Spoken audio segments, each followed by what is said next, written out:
Lezi indaba zehora lokuqala sikwethulela zona bukhoma ekomkhulu le-SABC e-Auckland Park eGoli bukela nazi ezinohlonze eminijeni. Feel already a great sense of peace and freedom. Like we see the children running around. They was waiting for the army. We heard that the army is going to come in, and today it finally happened. Amalungu ombutho ezokuvikela seqalile ngomsebenzi wokubambisana ke namaphoyisa endaweni eyihaqwe izinga eliphezulu lobugebengu e-Eastern Cape njengengxenye ke yohlelo olwamenyezelwa kumengameli wezwe i-Operation Prosper. Sebeyisishiyagalombili kabantu asebeshonile engozini ke zomgwaqo eLimpopo kusukela ke ngoLwesithathu ngemva kwengozi ke yanamhlanje ke lokhu ke njengoba ke izikulungwane zabantu zelibangise ke endaweni ke zehlukene ke namhlanje njengengxenye yephasika. Selishonile ke elinye lamawele ahlinzwa ukuze kahlukaniswe ngemva kokuzalwa ke ihlangene ngesifuba esibhedlela sikahulumeni esendaweni ke semakhaya eMankwenge eLimpopo.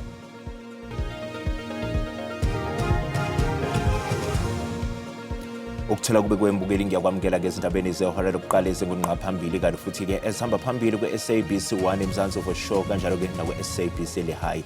Mina ke igama lami ngingudawud Phungula mbukela ke singene kuzo ezihamba phambili eminijeni.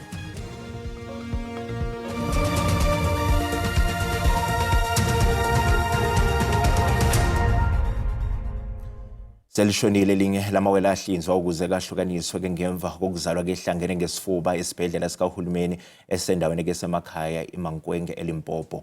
Abaningi ko okubalwa kubo nomengameli wezwe bahalelisela kodokotela ngokwazi ukuhlukanisa lamawele emasontweni amabili edlule. Firstly, we want to send our message of condolences to the Sithole family because around late last night, one received a call because we usually receive updates from the team to say our twin A it's not doing well, and early hours of the morning he succumbed to multi-organ failure as a result of preliminary diagnosis could be sepsis, septicemia resulting from infections. What we just want to reassure the public is that the team did everything in their power. Athe echithisa ka amalungu ombutho ezokuvikela i-SANDF ezingxenyeni ke zaseGqeberha edlange kubugebengu njengoba ke namhlanje kusuku lwesibili amasosha etshalwe kuleli dolobha ngaphansi komkhankaso i-Operation Prosper ozodonsa ke isikhathi esingangonyaka kanti ukuzwa kabanzi ke ngokuqhubekayo ke sixhumane ke nentatheli yeziko lezindaba ze-SABC uLubaba Lodada ke Lubabalo asikubingelele sikwamukele endaweni eindabeni zasemini ngabe ke lihamba kanjani uhlelo lokugasela kwe-SANDF lapho. Well, i-SANDF iqalile ngosesikweni namhlanje ngalensasa lapho khona bebeqoqa khona kwizindawo apho basuspecta ukuba kukho i-activities ezingekho mthethweni. Kubanjiwe abantu ababini ngoku bafunyaniswe benezidakamizwa iMandrax. Nalapho sikhoyo nithetha nawe nje bayaqhuba nosearch kwenye indawo iziflats ezizikuthiwa si-brown flats indawo engathi ibufana ne-Hillbrow yalapha eNelson Mandela Bay. Nalapha ke kuye kwafunyanwa khona ke i-Mandrax kwakule ndawo. So amapolisa asaqhuba kodwa ke i-challenge ekhoyo into bangaba kwezinye zendawo abaya kuzo bafika kungekho nto kubonakala into bangaba abanqevu wena babe aware into ba i-search izawuqhubeka because sebevile ke ngomso bathi xa befika kwenda batarget kuzo bafike sele kunkiwe kwezinye akho bantu kanye kufumaniseka ba izinto bebesebenzisa bazifihlile but ke asaqhubekeka wona amapolisa kunye namajoni nge-search also nabahlali nabo bathi ke bayayamkela le nkqubo yenziwa ke SANDF kunye namapolisa besho bazawukwazi ukulala obuthongo obuhlaya ngoba kunzima kubo ukulala nabantwana kunzima badlala ezithathweni ngoba kusilele nje kukhala izithonga zezibhamu imini nobusuku so bayalivuyela ke elinyathelo kodwa ke bakhona ke nabo boyikayo ukuzi-expressa malunga nento ezenzekayo kuba besithi boyikisela ubomi babo boyikuba babinde babe zii-targets zezi-criminals because kuthiwa nabo bajongiwe njengoba mhlawumbi banothi kanti bathethe nentatheli so imeko ilelo hlobo inkqubo isaqhuba and ke izawuqhuba phantse imini le yonke thatha intambo ndibuyisele kwestudio. Ngokwesibonga kakhulu yona ke intatheli yeziko lezindaba ze-SABC uLubabalo Dade sibikela bukhoma ke lapha ke eGqeberha eEastern Cape. Sebesishiyagalombili abantu asebeshonile eyingozini ke zomgwaqo eLimpopo kusukela ke ngolwesithathu ngemva kwengozi ke namhlanje edluleke nomuntu oyedwa. Lokhu ke njengoba ke izinkulungwane ke zabantu zelibangise endaweni ezehlukene namhlanje njengengxenye yephasika. Abantu abadabuka eZimbabwe ababalelwe 32 abangenazi incwadi ezibagunyaza ukuba bebekuleli okubalwa kubo nezingane ezincane baboshiwe emva kokuba kumiswe ibhasi ebebehamba ngayo emgwaqeni uN1 eBloemfontein. Lokhu kwenzeke kuzosa kube namhlanje kanti iphathimandla zithi leli ibhasi belibhekise amabombe eKapa ngenkathi livinjwa. We came across a bus allegedly traveling from Zimbabwe all the way to Cape Town. Upon inspecting the bus, it was found that it is actually overloaded, which is the first problem. The second problem, some of the passengers that were found in the bus didn't have any legal document whatsoever. Kusenjalo sesinyuke safinyelela kwabayishiyagalombili isibalo sabashonile engozini ezenzeke eLimpopo kusukela ngolwesithathu ngemva kwengozi yanamhlanje edlule nomuntu oyedwa kwalimala abanye emgwaqeni R37 eduze kwasePolokwane. Ngakolunye uhlangothi abashayeli esikhumulweni samatekisi Joe Gqabi Philip East esifundazweni Western Cape bakhala ngokuthi ukwenyuka kwepetrol kwenze sehla isibalo sabantu abagibela kuso lesiyasikhumulo samatekisi maqhathaniswa neminye iminyaka eyedlule. Ingxaki esihlabezana nayo i1 into edimenzene kunyuka amafutha ngoba ekugqibeleni abantu abazi ngoba ubuninzi babo kulindeleke ukuba siqhubeke isiminyaminya emgwaqeni emkhulu kuze kuba kuphela amaholiday ephasika.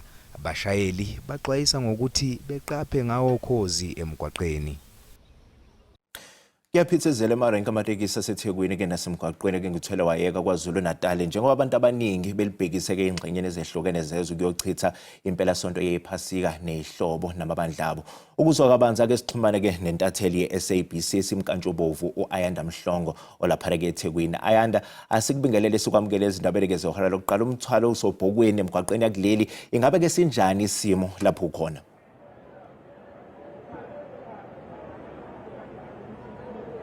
Dawude ngibingelele kuwe ngibingelele nakubabukeli emakhaya cha impela ngasho ukuthi ke la siserenki YMCA maphakathi edolobha laseThekwini la ngasho khona ukuthi ilokhu kusile amamatasa osomatekisi kule ranking kahle futhi bathi ibhizi iqale izolo ntambama ilokhu nje bebathuthile abagibeli njengoba ngizothi nje kuphuma kancane ukuze ababukeli bethu babone isimo kwenzeka khona la erank abantu abanye babuka lana bathi balale khona lana erank bebengasafuni ugoduka bayemakhaya benzela ukuthi ke bakwazi ukuthi kuseni bakwazi ukuthi babambe amatekisi oqala le rank ke irank amatekisi asuka lana amatekisi ahambela izindawo ezikude ekubalwa oJozini sibala oMangozi baze bawelele ke nangaphesheya kwemngcele yaKwaZulu Natal esibala eMaputo nase Swazini. Lokhu kusileke abantu belokhu bethuthelekile la kule rank bebheke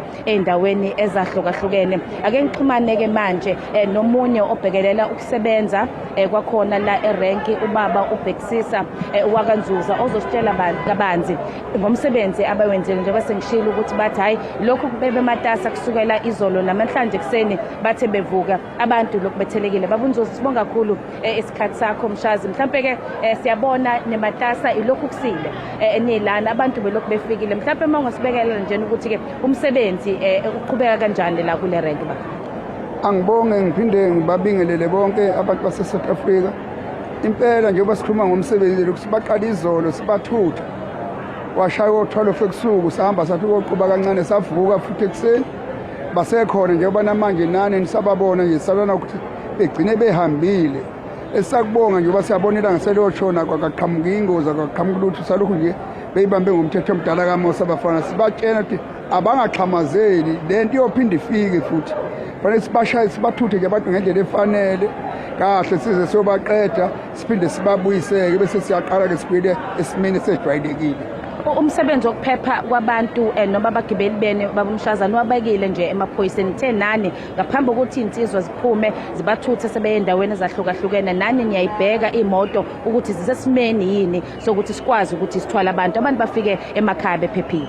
Yebo impela phambi bekuphele kusala amasonto amabili siqale sihlale phansi nethimba lethu agreement office ne-DC iyakhuhlethe mesiya kulama audit fanele siyosebenza kanjani sedlule sesofika phi ko manager thina abo manager bekwazi ukuhlonipha abantu ngendlela efanele njengabantu sibasebenzako kube yibona futhi driver sibathi fanele begqoke formal bebe nokuhlonipheka uma bethutha abantu kuba ngabantu nje abethembisaka engangeni umuntu egcina ethuka ngabonke ngabudriver uyisima kanjani.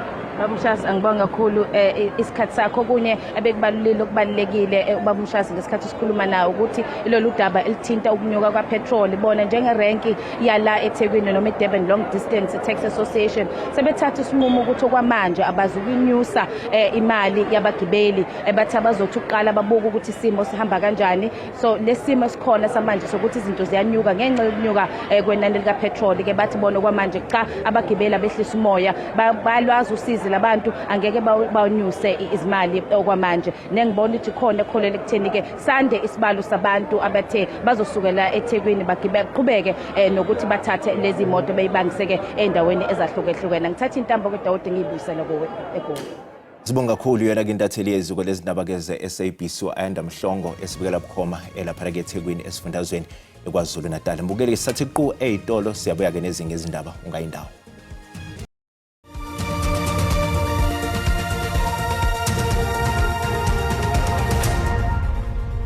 Mbukela sikubingelele sikwamukela uma ngabe usanda ngena udabeni oluphambili besibika ukuthi amalungu ombutho wezokuvikela seqalile ke ngomsebenzi wokubambisana ke namaphoyisa endaweni ezihaqwe izinga eliphezulu lobugebengu e-Eastern Cape njengengxenye yohlelo lwamenyezelwa kumengameli wezwe i-Operation Prosper. Mbukela sikhumbuza ukuthi le ndaba ziyatholakala ku-YouTube na ku-SABC Plus ngena kuzo uzicinge ngamagama athi SABC izindaba na kanjani uzozithola ngobunjalo bazo. Iphinde likaMengameli wezwe uPaul Mashatile wethamela ke inkonzo yephasika eqhubeka e-Ellis Park eGoli ke singethwe yibandla Universal Church of the Kingdom of God. Kanti masihlabela phambili ke Grace Bible Church nokuyibandla elikhulukazi eGoli libambe inkonzo yephasika enkundleni yezemidlalo iOrlando Stadium eSoweto. Izinkulungwane zabantu zibuthana enkundleni yezemidlalo iOrlando eSoweto enkonzweni yephasika. Umholi webandla iGrace Bible Church umbishop uMusa Sono uthi babuthane lapha ukuzokhulekela elakuleli njengoba libheke nezinselele ezahlukene. We are going to do several things today. One of them being to take time to pray for our nation. Last year, one of the areas that we prayed about was about this rampant corruption and the road that was there. And we sort of think, you know, in the coming in of what we see at the Matlanga Commission, it was just some of the first fruit, or, you know, of the church praying. By the way, we're not the only ones who prayed, but the entire country. Umbishop uthi balindele abantu abangaphezulu kwezinkulungwane ezingama-30 abazoba ingxenye lenkonzo. Uthi okumjabulisa kakhulu ukubona intsha iphume ngobuningi bayo. And what excites me the most is the young people who are here in large numbers, who, by the way, tomorrow morning, the service that we're going to have tomorrow morning is going to be a service led by the young people. So they will be singing, they will be the ones who are participating in the program, and we have a young female preacher who's going to be coming. Abathamele nkonzo bathi bakujabulele ukuzobungaza ndawonye usuku lwephasika. Ukuthandaza ifoundation yayo yonke into. So icrime izawuphela definitely masibuyele emthandazweni. uNkulunkulu wasifela namhlanje wasifela esiphambanweni so nathi asizeni lana sonke sizobungaza ilanga elikhulu laka Jesu. Ngesikhathi ke sokhetho lwedlule leli bandla lathatha isikhathi lakhulekela ukuthula kanye nokuqonda kubaholi ngaphambi kokhetho lukazwelonke kanye nohulumeni bezindawo. Namhlanje usuku lesithathu lokujujwa kwamasosha ukuze alekelelane namaphoyisa ukugasela ke emzini okukholakala ukuthi ke izizinda zobugebengu eWestern Cape. kanti wenhlangano engenzi inzuzo iJustice Fund uthi okungenani bekungathuthukisa ukusebenza kwamaphoyisa kunokuthi kujutshwe amasosha isikhashana nje. The 823 million that we're spending on this deployment should have gone to more detective work, more forensic work, more prosecutors that's able to take on these cases. That's not happening. So there's vacuum in the army, in the police service, of not having detectives, not having prosecutors, not having forensic work. None of that is available at all within this process. Ezinye izakhamuzi zaseCape Flats zikwamukela ukuba khona kombutho wezokuvikela. A moment in my life is like what life is about in Menenberg. You're going out of your door, you don't know what is going to happen next. That's the thing what fears me the most, because I have siblings, I have a brother.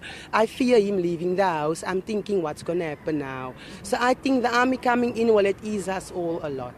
Inhloso ye-Operation Prosper kuwukubuyisa uzinzo kulezi ndawo ezikhungethwe ubugebengu. And what is going to happen is that they will be released in a week's time, because the magistrate is going to say, where's the evidence? And the prosecution says, Your Honor, I'm still busy trying to find, someone who can do the detective work for us. That's bizarre, because we're wasting 823 million when that money should have been invested in increasing the capacity of the policing work. Kulindile ukuthi amasosha ngokubambisana namaphoyisa eqaphe eCape Flats njengoba kuyimpela sonto yephasika. Inhlangano yamatekisi yakwaDukuza bebambe isithangami mayelana ke nombango weinhlangano zamatekisi osuqhubeka isikhathi eside kuleya ndawo. Umkhuzi wamaphoyisa kwaZulu Natal uLieutenant General Nhlanhla Mkhwanazi ubesanda kubamba umhlangano ke nale inhlangano ngemizamo yokuxazulula lokungaboni ngasolinye kwale inhlangano. Ukhuluma esithangameni nebezindaba usoseshini wamatekisi akaDukuza uthe usashaqekile ngalezi nsolo abekwazona. Lo soseshini ugcizelele ukuthi awukaze uqasha amaphoyisa ukuze uhlasele izimbangi. Umhlongo uthi lolu hlaka lwamaphoyisa lahlasela lahlukumeza futhi labulala amalungu asoseshini wamatekisi akamaphumulo ukuze kuzuze labo abaxhumene nososeshini wakwaDukuza owawaziwa ngeStenga. Lokhu akuveze lapha ya kwi-inquiry kaNkabinde besingakaze akuveze kuthina samalunga noma nami ezinguchairperson ngikuthuke nje ngoba sekuvela lapha ukuthi ethi kunemali engaka okuyiyona eyakhokhelwa amaphoyisa. Umnumzane uDumsani Mhlongo uthi usoseshini uzimisele ukuthola isixazululo esinokuthula ngengxabano yamatekisi eqhubekayo. Ingxabano iphinde yaqhubuka kulonyaka okuholele ukuthi ukhomishana wamaphoyisa wesifundazwe uJenene uNhlanhla Mkhwanazi angenelele. Sibese siyake ecourt ngomhla ka31 ngoba bayikhipha kwi-roll bayihlehlisela umhla ka31. Umhla ka31 yilapho ke uMaphumulo Association ijaji elichithe khona isicelo sawo ukuthi awusamukeli. Usoseshini wakwaDukuza uqinisekise ukuphepha kwabagibeli kuleli phasika. Ngingononhlakanipho Magwaza ezindabeni ze-SABC kwaDukuza. Ilungu le-EFF esishayamithetho saseGauteng uNkululeko Dunga ufungiswe ke ngokusemthethweni njengowengamele kezemali eGauteng. I, Mr. Nkululeko Dunga, an MPL, swear that I'll be faithful to the Republic of South Africa and will obey, respect and uphold the Constitution and all other laws of the Republic. And I further undertake to hold my office as a member of the Executive Council of the Province of Gauteng with honor and dignity. To be true and faithful councillor, not to divulge directly or indirectly any secret matter entrusted to me, and to perform the functions of my office conscientiously and to the best of my ability. So help me God. We welcome political parties that want to assist us to stabilize government. And I'm extending my warm greetings to the leadership of the economic freedom fighters for allowing MEC Nkululeko Dunga to take some of the responsibilities that were assigned to him, so that at least the entire government of Gauteng can concentrate on its main task to render services to our people. Unobhala jikelele wenhlangano yezizwe uAntonio Guterres usenxuse iMelika kanye neIran ukuba babeke phansi izikhali ke ngokuphazima kweso exwayisa ngokuthi lempi inomthelelo ngemuhle kubantu kanye nasemnothweni womhlaba jikelele. My message is clear to the United States and Israel. It's high time to stop the war that is inflicting immense human suffering and already triggering devastating economic consequences. To Iran, to stop attacking their neighbors. Conflict is already being felt everywhere. Look no further than the impact of the denial of freedom of navigation. When the Strait of Hormuz is strangled, the world's poorest and most vulnerable cannot breathe. We see it in the daily lives of people struggling with rising food and energy costs, from the Philippines to Sri Lanka to Mozambique to communities far beyond. Many aspects of the conflict may be uncertain, but one thing is not. If the drums of war keep beating, escalation will only make all of these worse. Mbukela umhlahlo wesimo sezulu yalandela emva kwekhefu nganyakaza.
Mbukeli-ke sizibeka lapha besikuphathele zona emini kanti koza kwethu bayeza nezindaba ngolwimi lesindebele magamanxa yehora-ke lesithanu ntambama. Kanti thina sizobuya-ke nezinye izindaba ngehora-ke lesikhombisa kusihlwa. Okwamanje kusale kahle.